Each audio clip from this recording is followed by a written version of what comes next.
Langkah menentukan uji hipotesis dari sebuah dataset menggunakan aplikasi SPSS.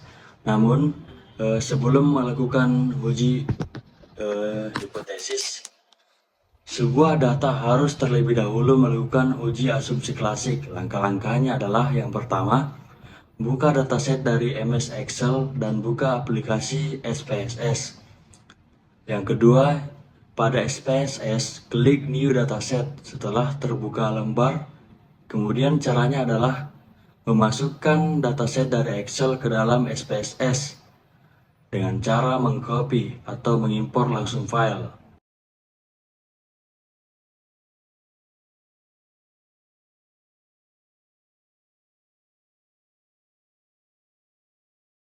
Langkah yang ketiga adalah pada data yang sudah tercopy, kemudian langsung mengklik variable view dan perhatikan hal-hal berikut. Yang pertama itu name diubah jadi X dan Y sesuai dengan dataset.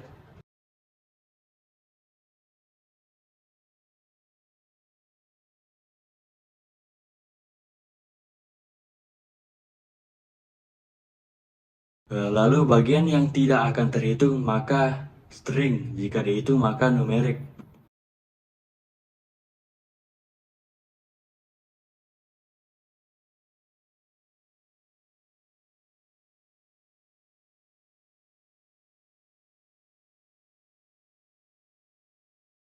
Yang ketiga itu desimal pada Y diubah menjadi 2. Lalu measure yang tidak terhitung adalah nominal dan yang dihitung adalah scale.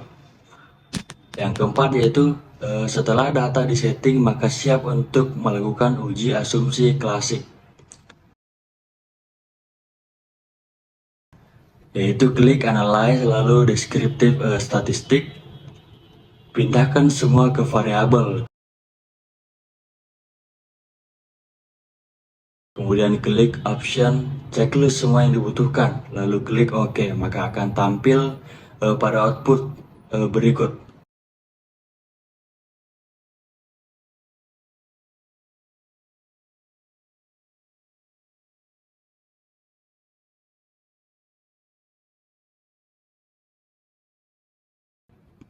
Selanjutnya, analyze regression linear.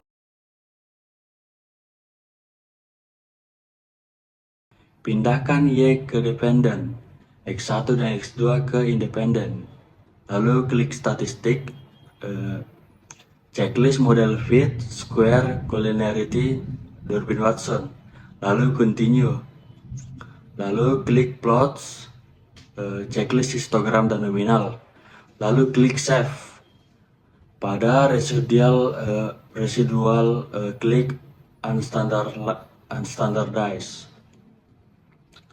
Lalu OK, maka akan tampil output berikut.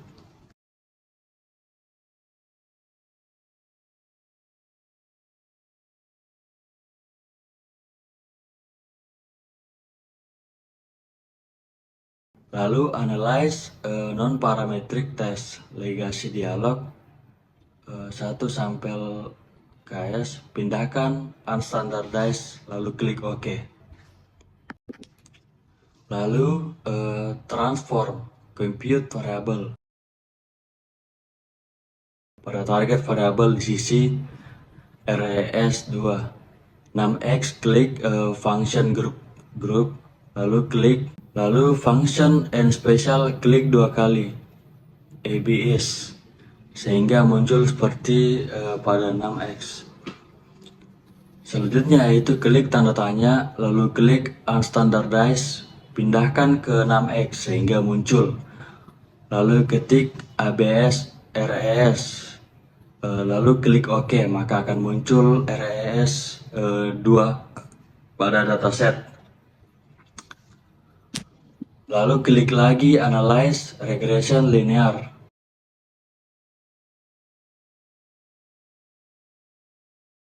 RS2 pindahkan ke dependent.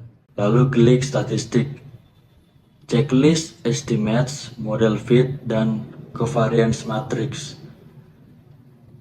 Nextnya itu klik plots dan unchecklist, lalu klik OK.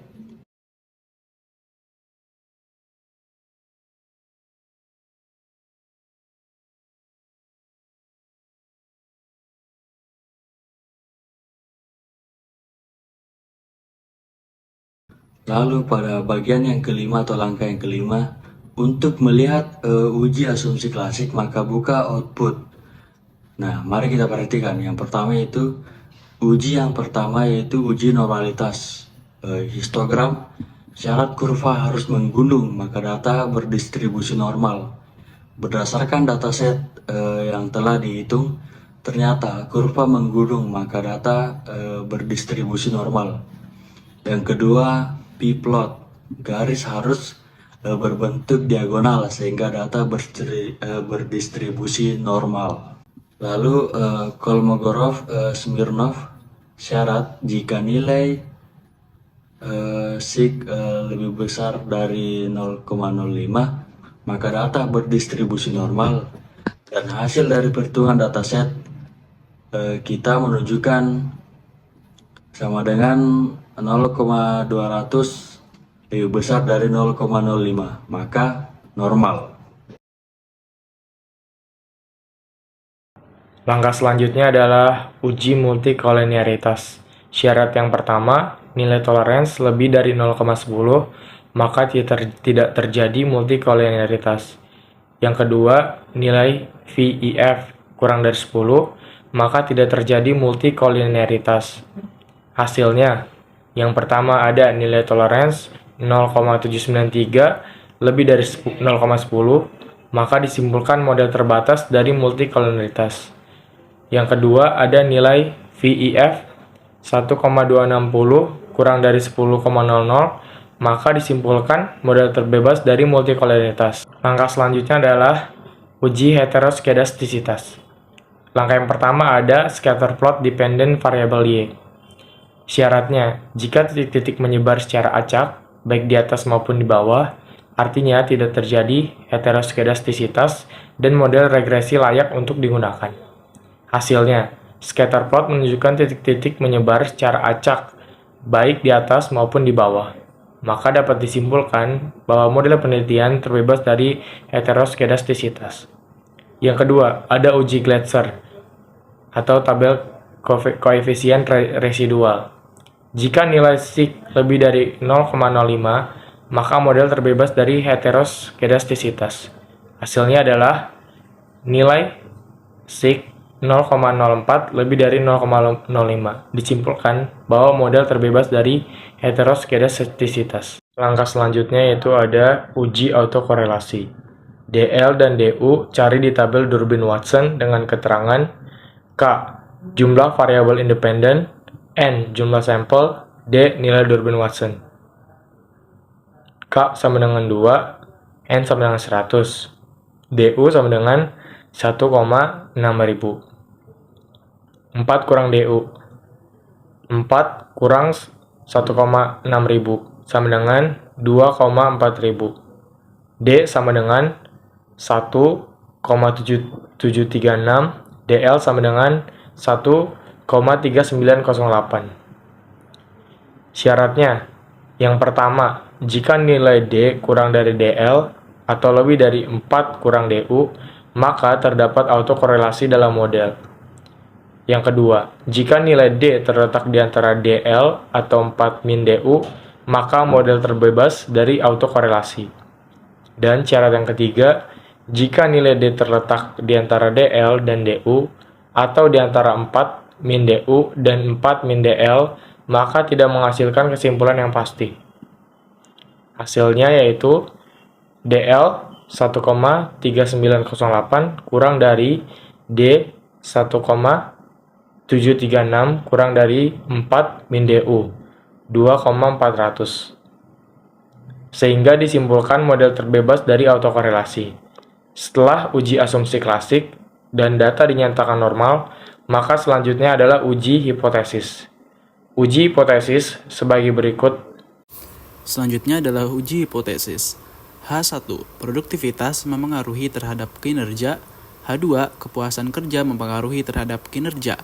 H3. Produktivitas dan kepuasan kerja secara bersamaan mempengaruhi kinerja.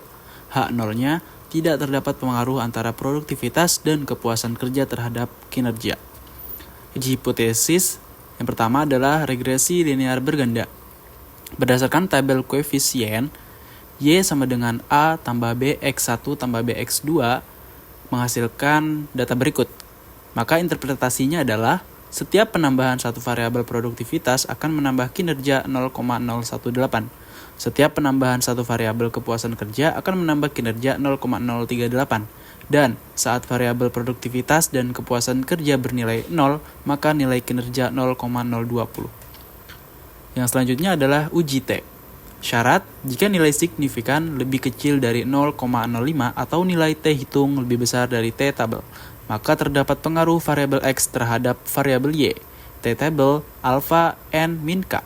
N jumlah sampel, K jumlah variabel independen atau X. T tabel 0,05 dan 38. Produktivitas berpengaruh terhadap kinerja. Nilai signifikannya adalah 0,011 lebih besar daripada 0,05. Maka H1 ditolak. H2 kepuasan kerja berpengaruh terhadap kinerja. Nilai signifikannya 0,001 atau kurang dari 0,001 lebih kecil dari 0,05. Maka H2 diterima. Selanjutnya adalah uji F. Dengan berdasarkan tabel ANOVA, jika nilai signifikannya lebih kecil daripada 0,05 atau nilai F hitung lebih besar dari F tabel, maka terdapat pengaruh secara simultan variabel X terhadap Y. F tabel K-1 N-K. H3-nya produktivitas dan kepuasan kerja secara bersamaan mempengaruhi terhadap kinerja.